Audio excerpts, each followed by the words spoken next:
Boa noite, meus irmãos. Graça e paz do Senhor Jesus para todos. Graça e paz para você que está nos acompanhando aí, vai nos acompanhar pelo YouTube.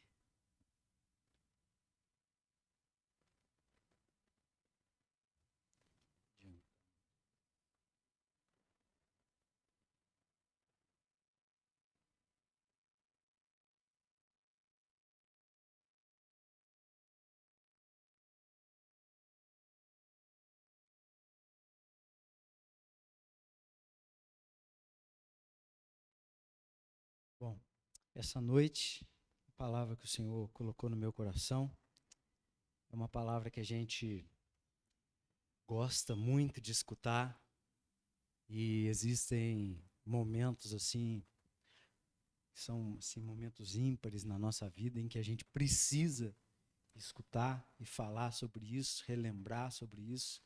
Hoje a gente vai falar sobre esperança. Coisa boa, né? A gente falar sobre esperança. Hoje a gente vai falar sobre a nossa esperança, mais especificamente, uma esperança que nos conduz, uma esperança que nos norteia, uma esperança que molda a nossa vida, que molda como nós olhamos as coisas dessa vida. E então é essa esperança que a gente vai falar aqui nessa noite, uma esperança que muda a nossa identidade. Olha que coisa interessante, é isso que a gente vai falar aqui nessa noite. A gente acabou de sair de um domingo de Páscoa, né? Para nós, cristãos, a gente celebra, ou é celebrado comumente, né? A ressurreição do nosso Senhor Jesus. Então, acho que a gente está muito linkado com isso. A ressurreição do Senhor, ela aponta para esperança. E é justamente dessa esperança que a gente vai falar aqui.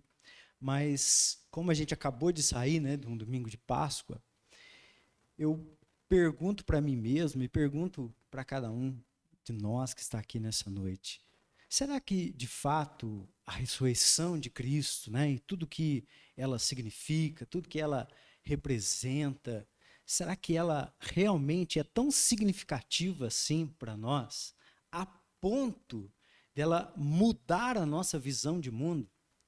A ponto deste fato, a ressurreição de Cristo, que a gente acabou de sair, né, dessa comemoração para nós cristãos, de fato ela trazer uma esperança assim tal no seu coração, da mesma forma que ela trouxe no coração das pessoas que contemplaram a ressurreição de Jesus, ou que foram provas dessa ressurreição de Jesus, as pessoas, as testemunhas oculares.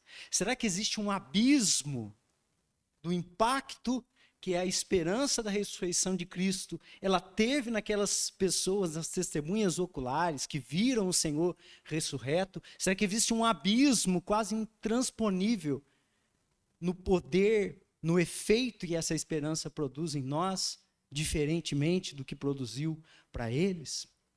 Então, essa noite a gente vai falar um pouquinho sobre isso, e eu queria que você abrisse a palavra do Senhor comigo, lá em 1 Pedro. A gente vai ler um texto, 1 Pedro, capítulo 1, a partir do versículo 3.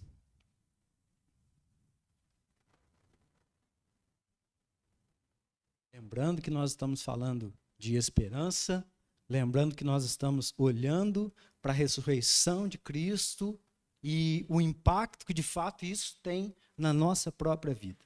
Vamos ler o texto que diz assim, 1 Pedro 1, 3. Bendito seja o Deus e Pai do nosso Senhor Jesus Cristo, conforme... Não, eu li errado esse versículo, irmãos, é assim, ó, vou ler certinho. Bendito seja o Deus e Pai do nosso Senhor Jesus Cristo. Tem uma interrogação aí. Isso, agora... Exclamação, exclamação. Agora eu li certo. É isso que o Pedro está fazendo, tá? Conforme a sua grande misericórdia, ele nos regenerou para uma esperança viva por meio da ressurreição de Jesus Cristo dentre os mortos, para uma herança que jamais poderá perecer, macular-se ou perder o seu valor. Herança guardada nos céus para vocês, que mediante a fé são protegidos pelo poder de Deus até chegar à salvação prestes a ser revelada no último tempo. Nisso vocês exultam, ainda que agora por um pouco de tempo devam ser entristecidos por todo tipo de provação. Assim acontece para que fique comprovado que a fé que vocês têm, muito mais valiosa do que o ouro que perece, mesmo refinado pelo fogo, é genuína e resultará em louvor, glória e honra quando Jesus Cristo for revelado. Mesmo não tendo visto, vocês o amam. Apesar de não o verem agora, creem nele e exultam com alegria indizível e gloriosa, pois vocês estão alcançando o alvo da sua fé, a salvação das suas almas. Vamos orar? Senhor Jesus, obrigado, Senhor, por essa noite, nós estamos aqui reunidos como igreja. Obrigado pela oportunidade que a gente tem de congregar, de estarmos aqui junto, de louvarmos ao Senhor e de termos esse momento tão ímpar na nossa vida, que é o momento que a gente olha para a Tua palavra, olha para a nossa vida, a gente recebe do Senhor a orientação que nós precisamos, a força, a esperança que nós precisamos para continuar seguindo na fé, firmes no Senhor. Muito obrigado que o Teu Espírito Santo possa conduzir essa mensagem de forma que haja entendimento, que haja edificação de cada um de nós, e que essa mensagem realmente seja, Senhor, uma mensagem para nos trazer mais e mais vivo dentro de nós a esperança que o Senhor nos dá, na qual nós colocamos toda a nossa fé. Em nome de Jesus, Senhor. Amém. Bom, para a gente introduzir esse tema, a gente precisa falar um pouquinho dessa carta, obviamente. E a primeira coisa que eu queria que vocês prestassem atenção, ou que nós conseguíssemos enxergar aqui, é a preciosidade dessa carta aqui para nós. Essa carta é uma carta importantíssima, porque ela é escrita por alguém que esteve com Jesus. Essa carta, ela é escrita por alguém que foi escolhido a dedo por Jesus, foi comissionado pelo próprio Jesus para ser o seu representante depois da sua partida, para continuar a sua obra. Uma pessoa que na história da igreja, no surgimento da igreja e nessa expansão da igreja no mundo, foi uma pessoa que exerceu um papel importantíssimo, fundamental nesse processo de expansão e nascedouro da igreja. Alguém, como a gente sabe, que foi usado por Deus no período em que esteve vivo de uma forma extraordinária. Pouquíssimas pessoas foram usadas por Deus da forma como este homem foi e se tornou então um referencial para a igreja, que é o apóstolo Pedro. Nós temos evidências da autoria de Pedro, tanto evidências internas nessa carta, coisas que ao lermos essa carta nós podemos identificarmos Pedro, o apóstolo Pedro, como o autor. Mas nós também temos fora dessa carta evidências. Nós temos fora dessa carta, na própria Bíblia, evidências de que Pedro é o autor. E nós temos na própria história da igreja, no que a gente chama de o período dos pais da igreja. A igreja após o primeiro século, onde os apóstolos morrem, o testemunho dos pais da igreja também é favorável. E todos, quase que unanimemente, ou praticamente unanimemente, sempre tiveram essa carta como de autoria do apóstolo Pedro. E isso quer dizer o quê? Por que eu disse isso, enfatizei a autoria do apóstolo Pedro? Porque isso quer dizer que esse material é importantíssimo. Aliás, isso aqui é um verdadeiro milagre de Deus, nós termos a oportunidade de termos contato com um material desse tipo mais de 2000 anos após a sua escrita. Na verdade, isso aqui é uma obra da graciosa providência de Deus para cada um de nós. Essa carta, foi escrita há muitos anos. E Deus, como aquele que inspirou o apóstolo a escrever essas palavras, também preservou essas palavras para que hoje eu e você nós pudéssemos ter o contato com esse material. E que esse material, como toda a Bíblia, pudesse produzir em nós o efeito que Deus queria que produzisse quando saiu da mão do apóstolo Pedro ou de qualquer autor da qual nós nos relatamos. Então isso é preciosíssimo. Então isso aqui quer dizer que as palavras que nós acabamos de ler, esses versículos que nós acabamos de ler aqui e toda a sua carta, isso aqui vem com peso, irmãos. O peso da autoridade apostólica, que, por sua vez, é aquilo na qual nós colocamos a nossa fé. A nossa fé é uma fé apostólica, é uma fé baseada no testemunho dos apóstolos, que foram essas pessoas escolhidas por Deus para ser os seus representantes desse mundo, para levar a mensagem, para transmitir a mensagem que ele pregou, viveu e ensinou a esses homens para que eles continuassem com ela. Então, são palavras extremamente importantes para nós. Pedro, ele escreve isso aqui, muito provavelmente de Roma, da cidade de Roma, capital do império. Quando lá no finalzinho da carta, você que já conhece esse material, sabe que lá no finalzinho ele faz uma referência ao nome Babilônia, que seria o lugar onde ele estava escrevendo a sua carta, lá no finalzinho.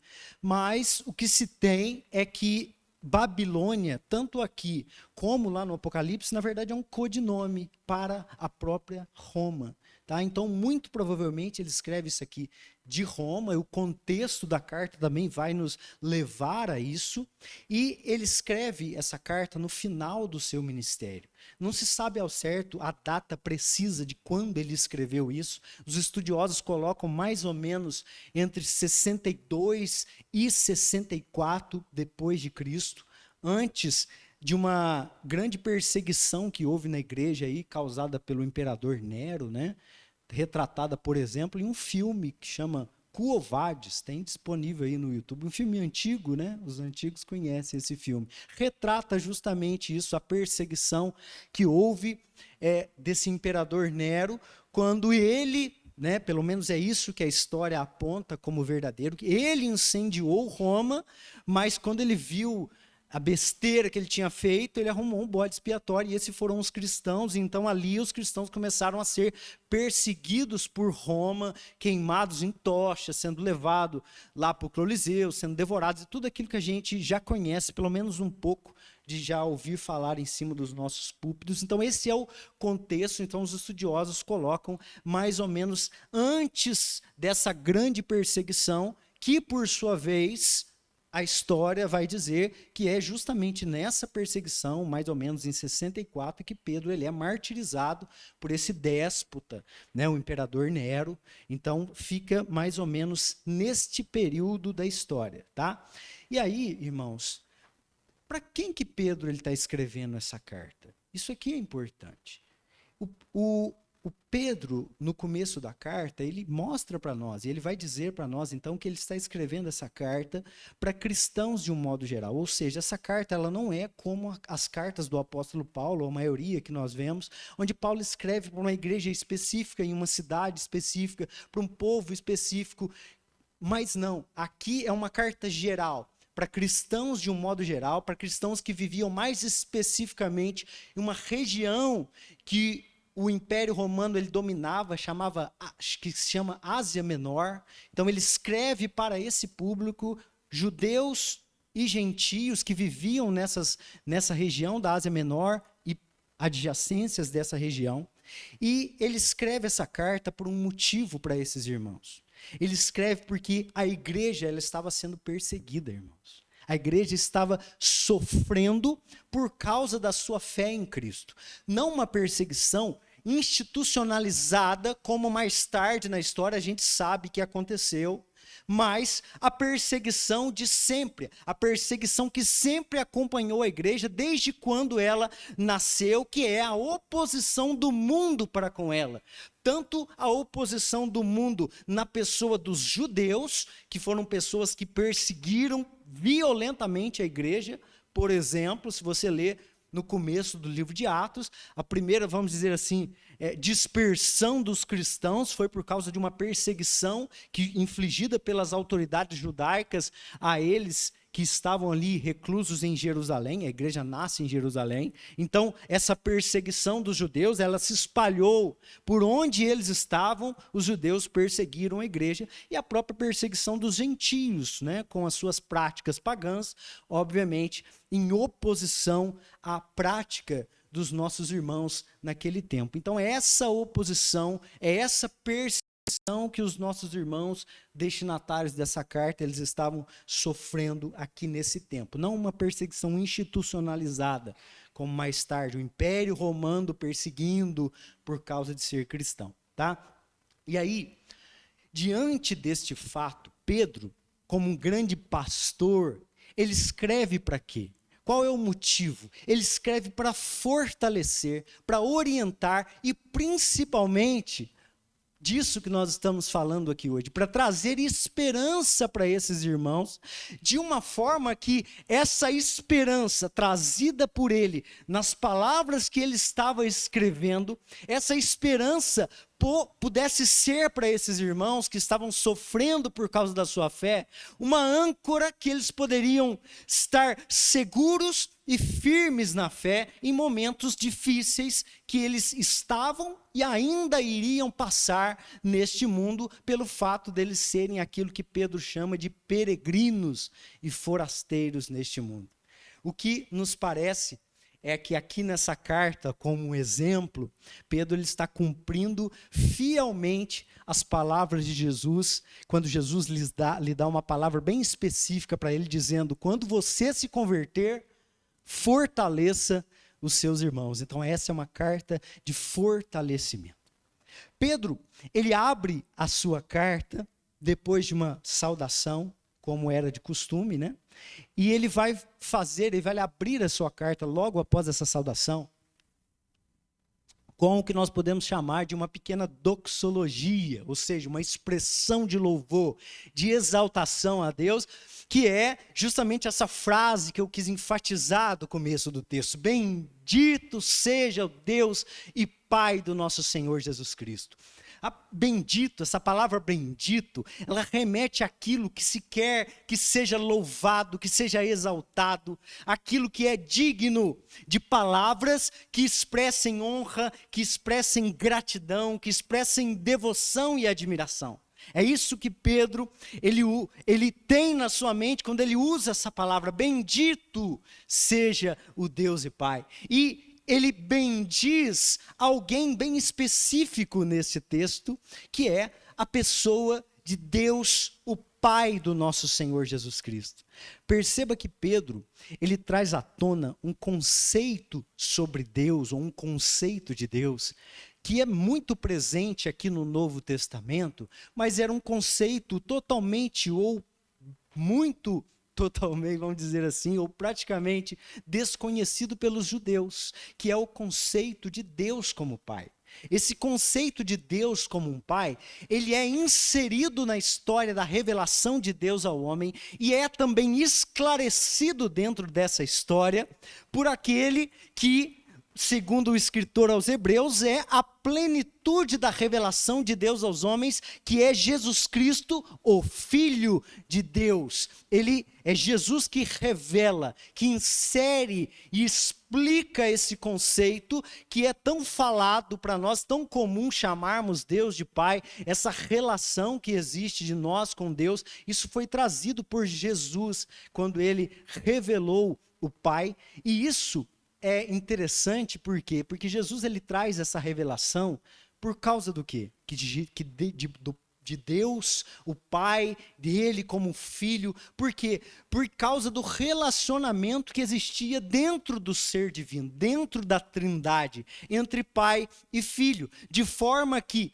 para que exista o conceito de Pai, dentro do ser divino, precisa haver necessariamente o conceito de filho, de uma forma que só existe o pai porque existe o filho, e só existe o filho porque existe o pai. Essa é a revelação que Jesus ele traz sobre Deus na sua própria revelação de Deus. Perceba que Pedro, ele neste texto, ele é específico, ele dirige as suas palavras de honra, de louvor à primeira pessoa do ser divino, o Pai. Em seguida, depois de expressar esse louvor, essa adoração, o que ele vai fazer? Ele vai listar ou vai dar os motivos pelo qual o Pai ele deveria ser honrado, ser louvado. Por que Pedro louva a Deus o Pai neste texto? Por que o Pai merece ser honrado, louvado na cabeça desse homem que está escrevendo? Porque nas palavras de Pedro, conforme a sua misericórdia, que ele faz questão de dizer que é uma grande misericórdia, denotando aquilo que é acima do normal, que excede a expectativa, que existe de uma forma abundância, porque conforme a sua grande misericórdia, ele nos regenerou por uma viva esperança. Quando Pedro, ele traz à tona a misericórdia de Deus, que é um atributo do ser de Deus, do ser divino, que faz parte da essência do próprio Deus, aquilo que dentro da teologia nós chamamos de a bondade de Deus, dentro dos atributos morais de Deus, está a bondade de Deus. E dentro da bondade de Deus está justamente isso que Pedro conclama neste texto, o motivo pelo qual ele deseja louvar a Deus, que é a sua misericórdia. Ele está dizendo então, ao trazer à tona o conceito da misericórdia de Deus, ele está dizendo que aquilo que ele fez por nós e que é objeto da sua mais profunda alegria aqui nesse texto, a gente percebe que Pedro ele está extremamente feliz, alegre, quando ele escreve essas palavras, quando ele esboça isso que ele está dizendo para esses irmãos, ele expressa uma profunda alegria. Aqui nesse texto, ele faz, e ele está dizendo que Deus ele faz isso porque ele é movido, baseado por uma íntima compaixão por nós. Ou seja, não é algo que Deus ele faz porque é justo que ele faça por nós, mas porque ele sentiu solidariedade, piedade em relação ao estado de desgraça, de dor, de sofrimento, de miséria que nós estávamos por ocasião da queda e decidiu fazer algo para mudar a nossa situação. Isso é o que Pedro traz à tona quando ele diz, ou ele traz esse conceito de misericórdia, pelo qual é o motivo que Deus nos regenerou, diz ele. O que Deus, movido pela sua grande misericórdia, ele fez para nos tirar dessa terrível condição em que nós estávamos. Pedro, ele diz, ele nos regenerou.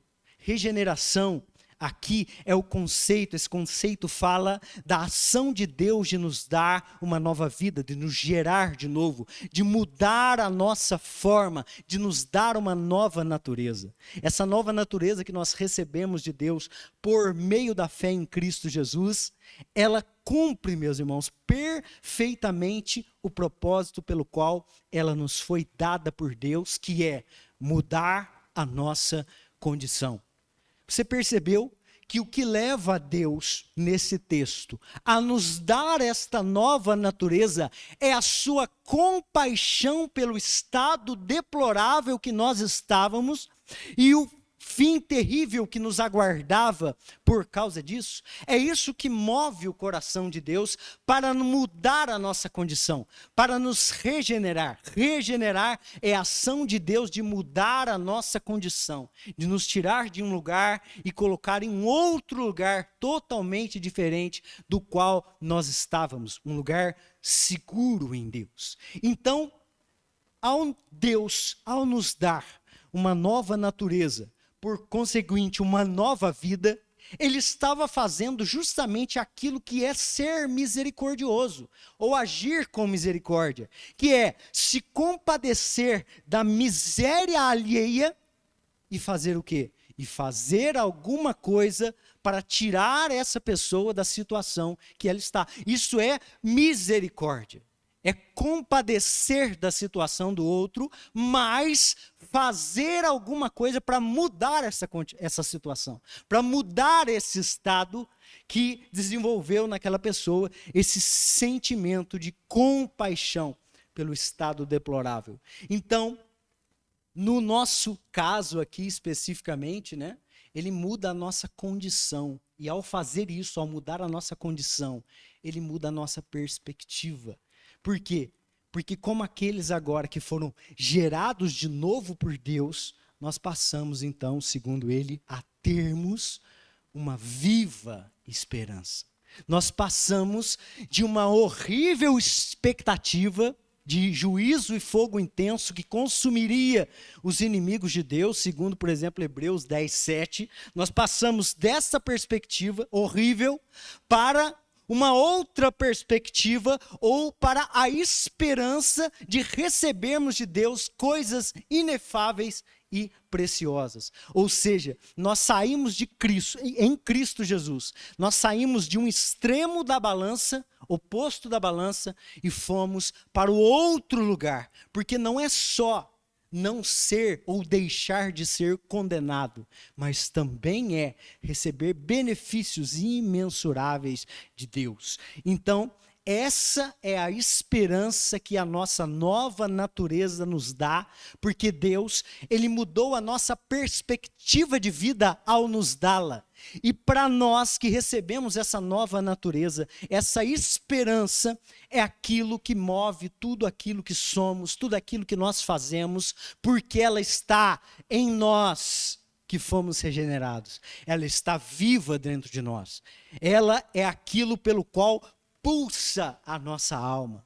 O termo que descreve a nossa esperança, a esperança que a regeneração nos trouxe, a esperança que Deus nos deu ao se compadecer do nosso estado deplorável e lamentável. O termo que descreve essa esperança como viva, obviamente está sendo usado de uma forma metafórica, representando para descrever o quê? A força dessa esperança dentro daquele que foi regenerado. É uma esperança viva, remetendo ao quê? A força que essa esperança tem no coração daquele que foi regenerado por Deus. Mas por que isso, essa esperança, ela está tão viva dentro do coração daquele que creu ou que foi regenerado? O que garante a esse regenerado que ele receberá, então, tamanho benefício, a ponto de isso mudar e moldar a sua própria vida? O texto responde: a ressurreição de Cristo dentre os mortos. Onde, na ressurreição de Cristo, nos é revelada a nossa nova condição, a condição que desfrutaremos em Cristo Jesus e por causa de Cristo Jesus, por ocasião da restauração de todas as coisas. Por exemplo, 1 João 3,2 diz que nós seremos semelhantes a Ele. E também a ressurreição de Cristo é o sinal que o sacrifício do Filho naquela cruz, em nosso favor, ele foi aceito, foi validado pelo Pai. Isso quer dizer, os nossos pecados que nos levavam automaticamente à condenação eterna, com a ressurreição de Cristo, eles são pagos, validados na cruz do Calvário por Jesus Cristo, nosso Senhor. Isso faz que aquele que recebeu o benefício da regeneração, por meio da fé, sendo agora um filho adotado por Deus, como diz João 1,12, aqueles que o receberam, deu-lhes o direito de se tornarem, de serem filhos de Deus, ou de serem chamados filhos de Deus. Esta pessoa recebe de Deus porque foi gerada de novo, porque foi regenerado por Deus, recebe de Deus uma herança que é correspondente ou equivalente à nova condição de filho que ele desfruta. Ou então uma herança que corresponde à família que agora ele faz parte. Por isso que, segundo o texto, a herança que está reservada para nós em Cristo Jesus é descrita como uma herança incorruptível, imaculada, algo que não pode perder o seu valor. Por que essa herança é descrita dessa forma nesse texto, de uma forma tão magnífica, tão exuberante? Justamente porque ela está guardada, segundo o texto, nos céus. E ela também está ou é revelada a nós nesse texto de uma forma tão magnífica, como o apóstolo Pedro descreve na sua palavra, incorruptível, algo que não perde o seu valor, algo que não pode ser manchado pelo mal, pelo pecado, por qualquer coisa desse tipo.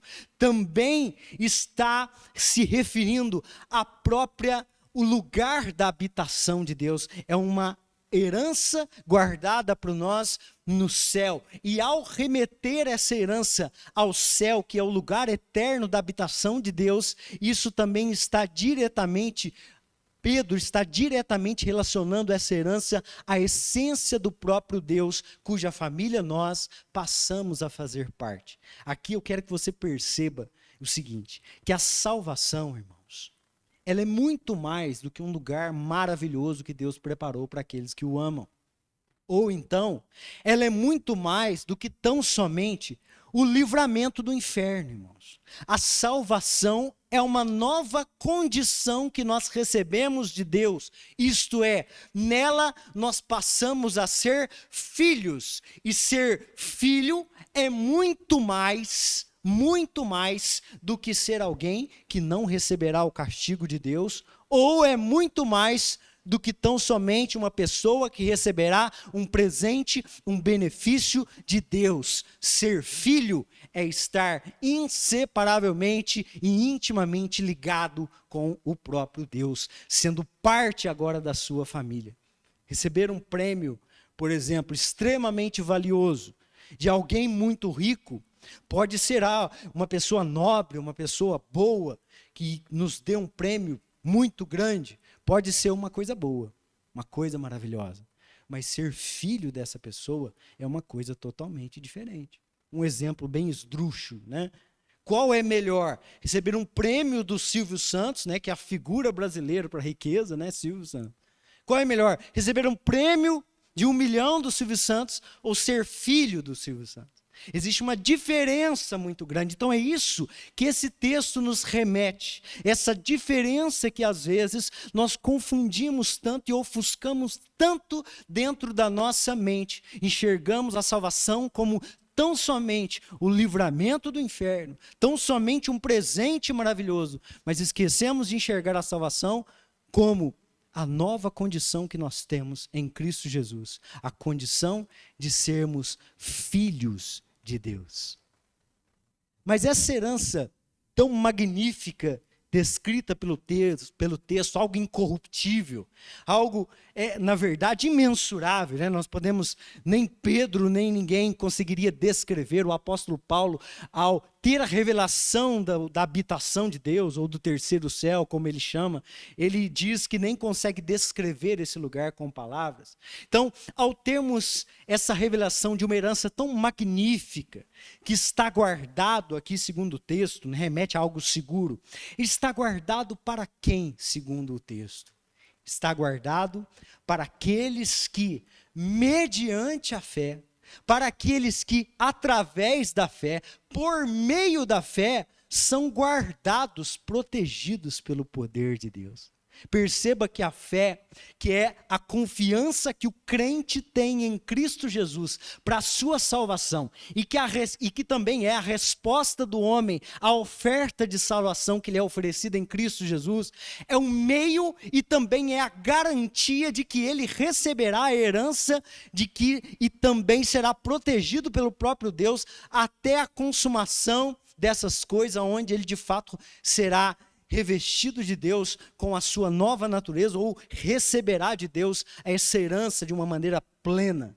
O último, esse texto ele traz aqui eu queria que vocês percebessem isso, que esse texto, esse versículo especificamente, o versículo 5, né, diz ou mostra para nós de uma forma muito evidente a fé do homem e o poder de Deus atuando juntos aqui de uma maneira, vamos dizer assim, uma sinergia para levar esse homem ao propósito de Deus para a sua vida, que é a salvação da sua alma. O poder de Deus agindo por meio da fé.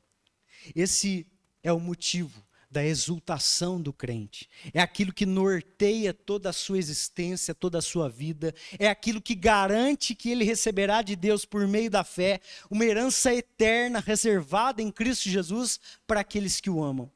Que faz, então, que os seus olhos não estejam mais naquilo que se vê, mas naquilo que não se vê.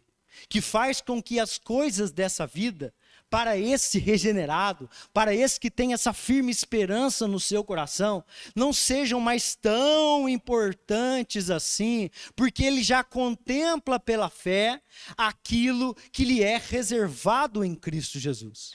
Agora, Pedro, no texto, embora esse seja um motivo de exultação tremendo, embora essa esperança que nós carregamos, ela tem o poder de transcender qualquer outra coisa que se esbarre com ela dentro da nossa própria vida. Pedro, como pastor que era, ele também deseja orientar e cuidar das suas ovelhas, o rebanho que Cristo deu para que ele pastoreasse, nas palavras do próprio Jesus: pastoreie as minhas ovelhas, cuide das minhas ovelhas. Nessa intenção de cuidar das ovelhas de Cristo, e que aqui, como eu disse, estão passando por momentos difíceis de tribulação, ele vai enfatizar ou esclarecer a esses irmãos que, mesmo que essa herança seja um motivo do seu júbilo, da sua alegria, que nada possa se comparar a ela, dentro do seu coração, do coração daquele que foi regenerado, daquele que foi alvo da compaixão, da misericórdia de Deus, mesmo que isso seja tão magnífico e firme no seu coração, infelizmente, estando aqui nesse mundo, esta pessoa que tem essa alegria indizível, ainda passará por momentos difíceis, por momentos de tristeza, mas ele vai dizer que até essas coisas ruins, até essas coisas difíceis que eles passariam e que de fato estavam passando aqui nesse texto e que nós vivemos também esta realidade, até essas coisas difíceis, por causa dessa esperança que era tão firme no seu coração, por causa da sua fé em Cristo Jesus, por causa dessa nova natureza que eles receberam em Cristo Jesus, até essas coisas, elas são ressignificadas para essas pessoas. Porque essas coisas, os sofrimentos, as tristezas que o povo de Deus ainda passa aqui nesse mundo, agora elas provam e comprovam a genuinidade da fé dessas pessoas. Porque a fé genuína para Pedro, segundo Pedro, ela é como o ouro. Ela não é destruída pelo fogo das provações, mas ela é aperfeiçoada, ela é purificada, ela é fortificada através dessas coisas. E é isso que ele quer que esses irmãos e nós aqui no século 21 possamos entender deste texto diante dos nossos sofrimentos. Porque é um antagonismo dentro de nós, é o sentimento da exultação e da alegria que Cristo nos dá, a certeza da herança que recebemos de Deus e as tristezas que nós passamos aqui nessa vida, os sofrimentos que nós passamos, mas Ele está dizendo para nós: olhe para essas coisas com outros olhos, olhe para essas coisas não como coisas ruins em si, mas como coisas que podem ser ferramentas de Deus para que essa fé que existe no seu coração seja aperfeiçoada, seja fortificada a cada dia e a cada luta e a cada provação que nós passamos. Aqui nós trazemos à tona, como eu disse, o contexto e o motivo pelo qual ele estava escrevendo essa carta. Pedro está escrevendo essa carta para aqueles irmãos que estavam sendo perseguidos. E ele escreve isso para trazer a esses irmãos esperança, para dar força para que eles pudessem passar por tudo isso que eles estavam passando e que realmente eram coisas muito difíceis, sem abandonar a sua fé, sem esmorecer na sua fé. Como que ele vai fazer isso? Ele vai mostrar para eles então que eles deveriam ressignificar os seus sofrimentos. Eles deveriam olhar para os sofrimentos da vida como ferramentas de Deus para purificar, fortalecer a sua fé, visto que nós acabamos de dizer e vemos no próprio texto que a fé é esse meio pelo qual esse crente receberá a sua herança. A fé é aquilo que garante ao crente a sua herança. Porque mesmo que essas pessoas, elas não tendo visto a Cristo, como Pedro, o autor da carta, viu com seus olhos, tocou com as suas mãos, mesmo essas pessoas não vendo Cristo Jesus, e aqui a gente automaticamente nos vem à memória imediatamente as palavras de Jesus a Tomé: mais bem-aventurado aqueles que não viram e creram. Essas pessoas que não viram, mesmo não vendo, elas provam que amam a Cristo. Elas provam que a sua fé é realmente uma fé genuína e verdadeira. Elas provam que elas verdadeiramente creem em Cristo, que a sua fé é genuína, como justamente nisso que ele exorta eles fazerem a cada sofrimento que bate na sua porta, ressignificando os seus sofrimentos, permanecendo firmes na fé, mesmo diante das provações. Por quê? Porque essas pessoas, mesmo não tendo visto a Cristo à semelhança de nós, elas, mesmo sendo abatidas pelas ondas do sofrimento, mesmo estando neste processo de dor, elas ainda assim conseguem enxergar a promessa, a herança que Cristo lhes reservou. Mesmo diante de tudo isso. E isso, segundo o nosso texto, é justamente a prova da veracidade da fé dessas pessoas. Elas sabem que elas têm uma herança e que essa herança que elas têm, ninguém e nada pode tirar das suas mãos.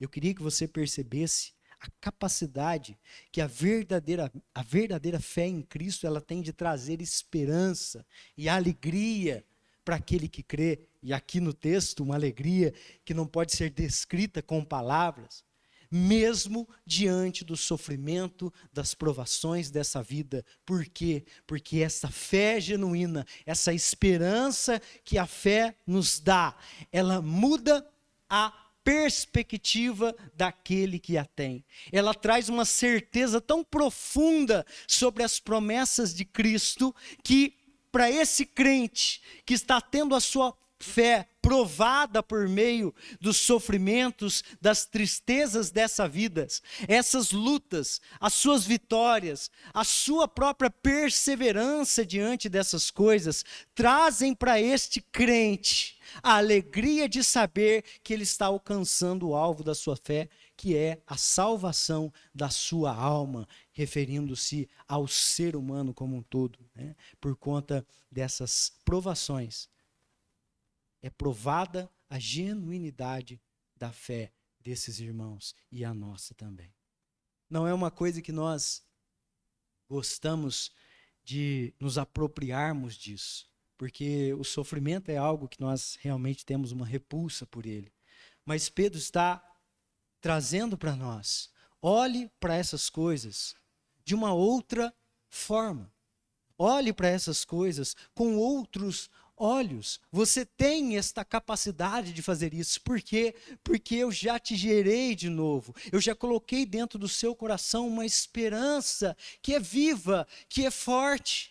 Então essas provações, elas na verdade confirmarão essa fé que existe dentro do nosso próprio coração. O que fica para nós de tudo isso, né? Dessa pequena exposição desse texto, explanação desse texto? Primeira coisa que fica para nós é que o verdadeiro crente é quem? É aquele que traz consigo, que tem muito nítido para si mesmo a sua nova condição. Essa é a realidade que Deus nos dá quando nós aceitamos a Cristo. Ele nos regenera, Ele nos dá uma nova condição. E isso está nítido para aquele que foi alcançado por Cristo.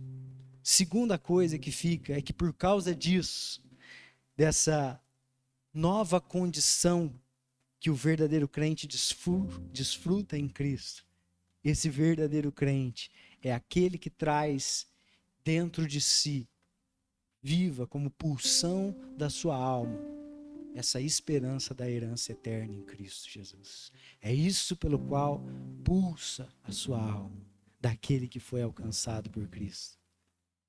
Essa herança advinda dessa nova condição de filho, que lhe está reservada por Deus, e que na qual o próprio Deus protege o crente para que ele desfrute desta herança. Ela evidencia para nós que Deus estende a sua mão em nosso favor, através da nossa fé. Em quarto lugar, nós aprendemos que o verdadeiro crente é aquele que vai ressignificar os seus sofrimentos, as suas tristezas, porque ele os vê agora como meios pelo qual a sua fé, que é o meio pelo qual ele recebe a herança de Cristo, é fortalecida, é provada, é comprovada como genuína, como verdadeira. E por último, nós aprendemos que todas essas certezas que existem no coração do crente, tudo que a herança de Cristo produz no coração do crente, que conduz a sua vida de uma forma que passa a conduzir a forma como o crente ele enxerga, como ele vive, como quem ele próprio é. Essa certeza que ele carrega no seu coração, ela só é possível mesmo diante das muitas provações que nós passamos por essa vida. Ela só é possível existir dentro do nosso coração, porque Cristo Jesus ressuscitou dos mortos, e a sua ressurreição diz para nós, aponta para nós, que um dia nós também ressuscitaremos com Ele. A ressurreição de Cristo aponta para mim e para você, para aquele que crê que o sacrifício pelos nossos pecados, ele foi aceito pelo Pai, foi validado pelo Pai, e hoje nós podemos desfrutar de uma condição de filhos. A salvação, ela é muito mais do que tão somente um livramento, que tão somente um presente. A salvação é uma nova condição que nós recebemos em Cristo Jesus, por meio da regeneração, de sermos filhos de Deus, família de Deus. Vamos orar. Senhor Deus, muito obrigado por esse tempo que a gente pôde ler a Tua Palavra, meditar um pouquinho e reavivar dentro do nosso coração a esperança que a Tua salvação trouxe no nosso coração. Hoje, a gente, através desse texto, a gente contempla a herança que nos está preparada em Cristo Jesus para cada um de nós que cremos no Senhor Jesus. Nós aprendemos então que por causa disso, Senhor, nós devemos olhar para os sofrimentos da nossa vida de uma outra maneira, de uma outra forma, enxergando como ferramentas para fortalecimento da nossa fé, para a purificação da nossa fé, Senhor, para que a gente chegue naquele grande dia e alcance o objetivo da nossa fé, que é a salvação das nossas almas. É isso pelo qual o coração do Senhor anseia a respeito de nós, e deve ser aquilo que o nosso coração também anseia, Senhor. Receber a herança que nos é dada de uma forma graciosa, misericordiosa, em Cristo Jesus, o nosso Senhor. Muito obrigado, Senhor Jesus. Amém.